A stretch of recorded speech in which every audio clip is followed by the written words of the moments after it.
Chapter 37, The Instructions. Las Vegas glittered beneath me like a field of fallen stars as the chopper descended to Nellis Air Force Base just north of the Strip. After the intensity of Area 51 and the gravity of my new assignment, I needed a few days to unwind. At least that's what I told myself. In truth, I was waiting for the next signal. Waiting for the dream messenger to show me how to use the crystalline sphere now resting in my possession, hidden inside the backpack. The familiar chaos of Vegas felt strange this time. The lights seemed louder, the crowds more frantic, as if the city itself pulsed with restless energy. I entered a few poker tournaments to pass the time, blending into the noise, watching, listening. Every hand dealt felt like a coded message. Every face across the table another mask of the unseen game being played across the planet. At night, from my hotel room high above the Strip, I'd look out over the desert and wonder where I'd go next. My lakeside cottage was far from the coast, far from the grid points that needed balancing. Vancouver made the most sense. Its coastline and ley line intersections made it a focal point for energy convergence. Plus, it was my hometown. It felt like the right place to begin the next phase.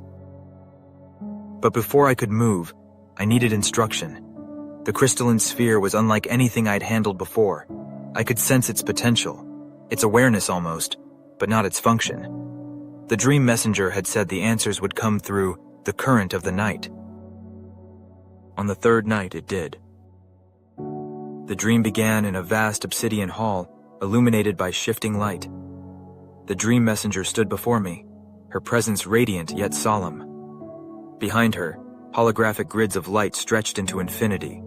Earth's energy network revealed in breathtaking precision. Some points glowed bright, others flickered, dimmed, or pulsed erratically.